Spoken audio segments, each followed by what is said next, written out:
குரு பிரம்மா, குரு விஷ்ணு, குருதேவோ மகேஸ்வரா, குரு சாட்சாத் பரபிரம்மா தஸ்மை ஸ்ரீ குருவே நமக. நேற்றுக்கு ஜோதிடம் அப்படின்னா என்னன்னு பார்த்தோம். வானசாஸ்திரத்துலேருந்து ஜோதிடம் எப்படி மாறுது அப்படின்றதையும் பார்த்தோம்.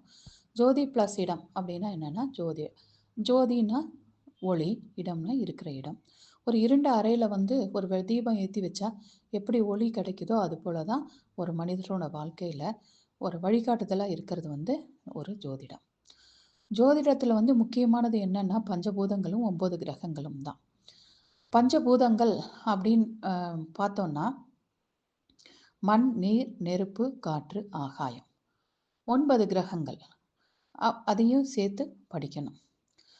அப்போ அந்த பஞ்சபூதங்கள்லையும் 9 கிரகங்கள்லையும் பார்த்தீங்கன்னாலும் அந்த பஞ்சபூதங்களோட தத்துவங்கள் தான் இருக்குது.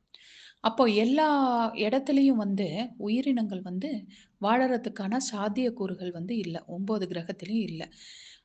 ஏன்னா பஞ்சபூதங்கள் சமநிலையில் இருக்கும்போது தான் அந்த இடத்துல உயிரினங்கள் வாழ முடியும். சமநிலையில் இருக்கிறது இப்போ பூமியில் மட்டும்தான் இருக்குது. அதனால தான் 84,000 யோனிகள் பூமியில் வாழுது அப்படிங்கிறது சொல்லியிருக்காங்க. அதுக்கு தான் என்ன சொல்லுவாங்கன்னா, அந்த அண்டத்தில் உள்ளது தான் இந்த பிண்டத்தில் இருக்கு அப்படிங்கிறது ஒரு ப்ராவெர்பு, பழமொழி. அது எதுலேருந்து பிறந்ததுன்னா, இந்த சாத்தியக்கூறுலேருந்து தான் இது பிறந்திருக்கு. அந்த அண்டத்தில் உள்ளது இதுதான் இந்த பிண்டத்தில் உள்ளது அப்படின்னா நம்ம மனுஷ உடம்புல இருக்கு. பஞ்சபூதங்கள் நம்ம மனுஷ உடம்புலையும் சமநிலையில் இருக்கு அப்படிங்கிறத சொல்றதுக்காக தான் இந்த ப்ராவெர்பு வந்தது. அப்போ நாம பஞ்சாட்சரம் ஒன்று சொல்லுவோம். வழிபாடுகளில் பஞ்சாட்சர மந்திரம்னு ஒன்று சொல்லுவோம். பஞ்சாட்சரம் அப்படின்னா நமச்சிவாயா. அந்த நமச்சிவாயத்தில் இருக்கிற நான் மண், மா நீர், சி நெருப்பு, வா காற்று, யா ஆகாயம். எழுதி வச்சுக்கிறவங்க எழுதி வச்சுக்கோங்க. நான் மண், மா நீர், சி நெருப்பு, வா காற்று, யா ஆகாயம். இந்த பஞ்சபூத தத்துவங்களில் இருக்கிற பஞ்சாட்சர மந்திரம் அதனால தான் நம்ம நாட்டில் முக்கியமாக ஒரு நாம ஜபமாக இருக்குது. இதில் இருக்கிற நம அப்படிங்கிறத விட்டு சிவம் அப்படிங்கிறத நம்ம எடுத்துக்கிறோம். சிவம் அப்படிங்கிறது நம்ம உள்ள தான் இருக்குது. நம்ம உடலில் தான் நம்ம சிவம் அப்படின்னு சொல்கிறோம். ஏன் அப்படின்னா சிவம் அப்படிங்கிற ஒரு வார்த்தை தான் ஞானிகள்லாம் கூட சொல்லுவாங்க. நம்ம உள்ள இருக்கிறத விட்டுட்டு வெளியில் இருக்கிறத நம்ம தேடிட்டு இருக்கோம். நம்ம உள்ள தான் கடவுள் இருக்காரு அப்படின்னு சொல்லுவாங்க. ஆமாம், அது உண்மைதான். ஒரு சில இடத்துல பார்த்தீங்கன்னா வெறும் தீப வழிபாடு மட்டும் இருக்கும். இப்போ வள்ளலார் இவங்களதெல்லாம் எடுத்துக்கிட்டிங்கன்னா வெறும் தீப வழிபாடு மட்டும்தான் இருக்கும். அது உண்மைதான். நம் ஆன்மா அப்படிங்கிறதே ஒரு தீபம். அங்கே தான் பகவான் இருக்காரு அப்படிங்கிறத சொல்லலாம். இதை தான் நம்ம என்னன்னு சொல்கிறோன்னா அகத்திய பெருமான் கூட சொல்லியிருப்பாரு. மனமது செம்மையானால் மந்திரங்கள் ஜபிக்க வேண்டாம் அப்படின்னு சொல்லியிருப்பார். அது உண்மைதான். அப்போ நம்ம மனசை செம்மையாகவும் தூய்மையாகவும் பகவான் குடிக்கொண்டு இருக்கிற இடத்த தூய்மையாகவும் வச்சுருந்தா அதுவே நம்ம வாழ்க்கையை முன்னகர்த்தி செல்லும். இப்போ நம்ம நமச்சிவாயம் பஞ்சாட்சரத்தை பற்றி பார்த்தோம். பஞ்சாட்சரத்தில் இருக்கிற சி அப்படிங்கிற எழுத்து ஹீட் அப்படிங்கிற ஒரு ஹீட் அப்படிங்கிற ஒரு நெருப்பு தத்துவத்தை குறிக்குது. அந்த ஹீட் அப்படிங்கிற நெருப்பு தத்துவத்தில் இருக்கிற சீலிருந்து ஒரு கொம்பு எடுத்துட்டோம்னா சா ஆயிடும்.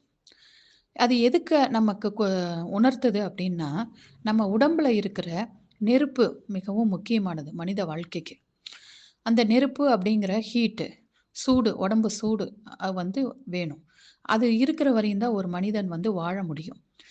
அந்த சீல இருக்கிற ஒரு கொம்பை எடுத்துட்டோம்னா சவம் ஆயிடும், உயிரற்ற உடம்பாயிடும். அப்போ உயிருள்ள உடம்பு சிவம், உயிரற்ற உடம்பு சவம்.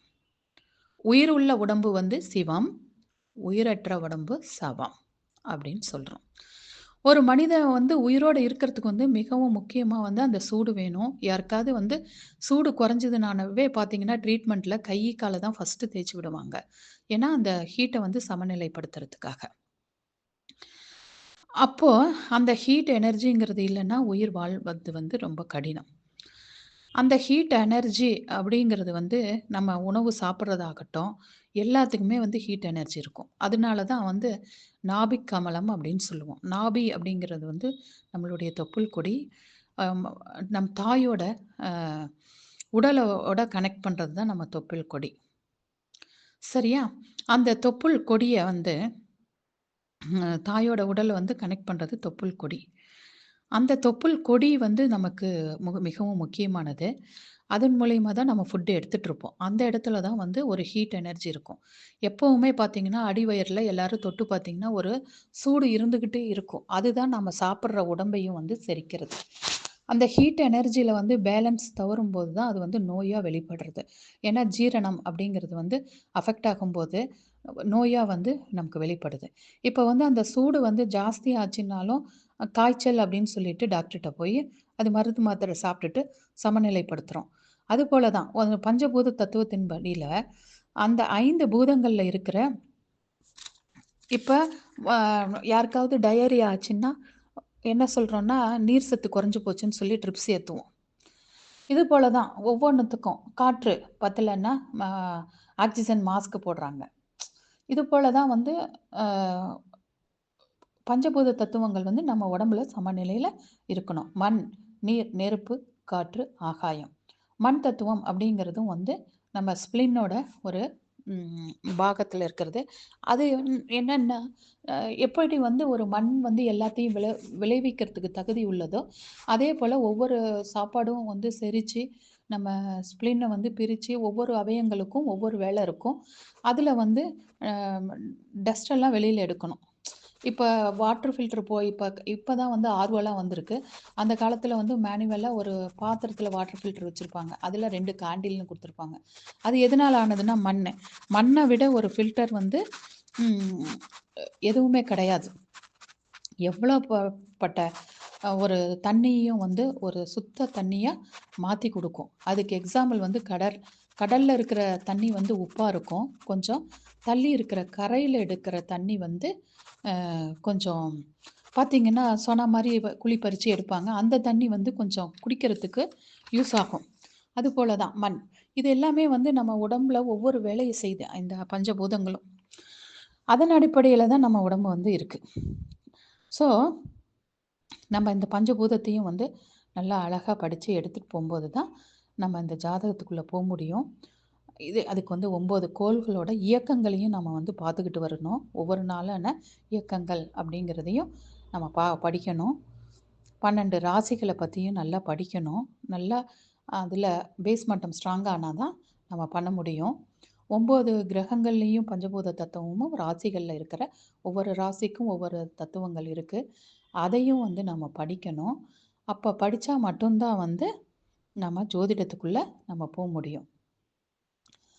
அத தான் வந்து சொல்லுவாங்க.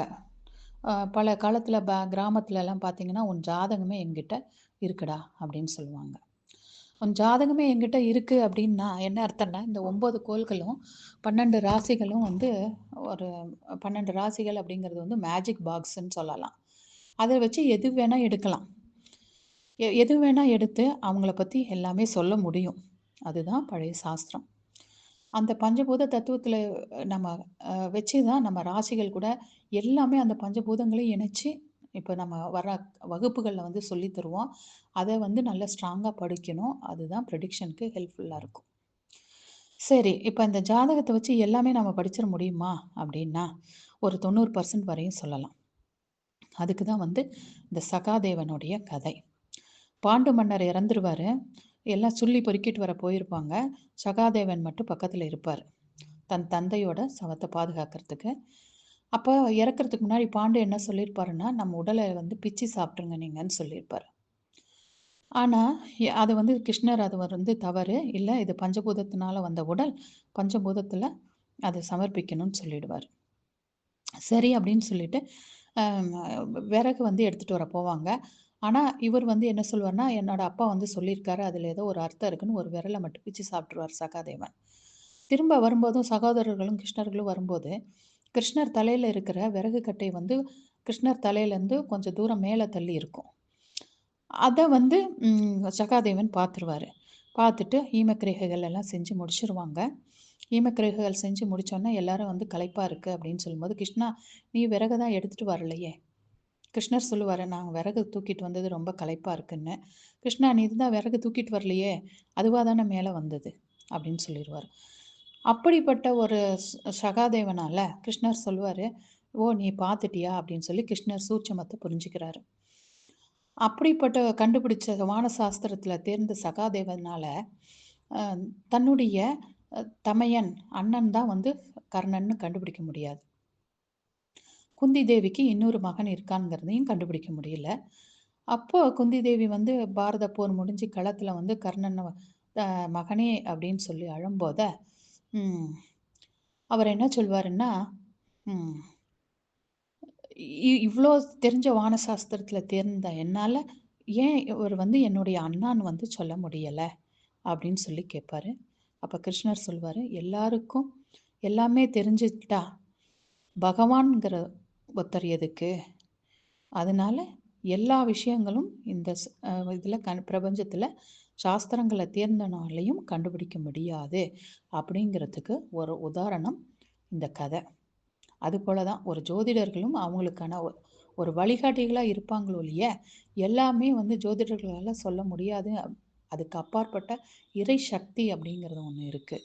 அதனால தான் எல்லாருமே வந்து ஒரு இறைவன பிடிச்சு போகணும். இறை வழிபாடுங்கிறது ரொம்ப முக்கியம் அப்படிங்கிறது வந்து அ மிகவும் வலியுறுத்தி சொல்லக்கூடியது. அந்த இறைவன அடையறதுக்கு ஒரு ஆச்சாரியார் தேவ. அந்த ஆச்சாரியார் யார் வேணா நீங்க எடுத்துக்கலாம்.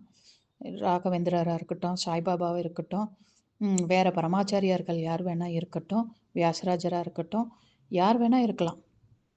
ஏன்னா வியாசராஜர்லாம் வந்து அந்த மகாவிஷ்ணுவோட தத்ரூபமான இன்னொரு அவதாரம் தான் சொல்லப்பட்டிருக்கு. நம்ம அ இதிகாசங்கள்லலாம் இன்னொரு அவதாரமா தான் நம்ம பார்க்குறோம்.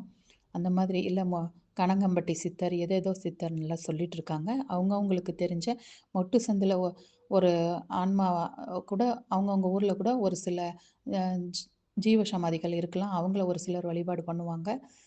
அந்த மாதிரி இருக்கிற ஒரு ஆசான்களையும், ஆச்சார்களையும் எடுத்து நம்ம வரணும். எல்லாத்துக்கும் முன்னாடி நம்ம ஜோதிட சாஸ்திரம் படிக்கும்போது, நமக்கு ஜென்மம் கொடுத்த தாய், தந்தைய நம்ம வணங்கிட்டு தான் ஆரம்பிக்கணும். அதனால தான் நம்ம சாஸ்திரங்கள்லயே சொல்லப்பட்டிருக்கு. மாதா, பிதா, குரு, தெய்வம் அப்படின்னு சொல்லிட்டு. அதனால தான் நம்முடைய தாய், தந்தைங்கள வணங்கி நம்ம இந்த ஜோதிட சாஸ்திரத்த படிக்கணும் எல்லாரும். அப்படிங்கிறத நான் திரும்ப திரும்ப சொல்லிட்டு இருக்கேன். அதே போல தான் ஒரு ஆச்சாரியன் ரொம்ப முக்கியம்.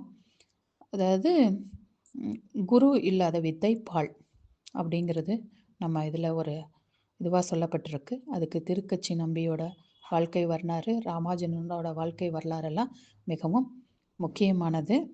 அதனால் திருப்பி ரிப்பீட்டடாக படிங்க. படித்து இந்த ஜோதிட சாஸ்திரத்தை கொஞ்சமாவது கற்றுக்கணும் எல்லாரும் அப்படிங்கிறது என்னுடைய ஆசை.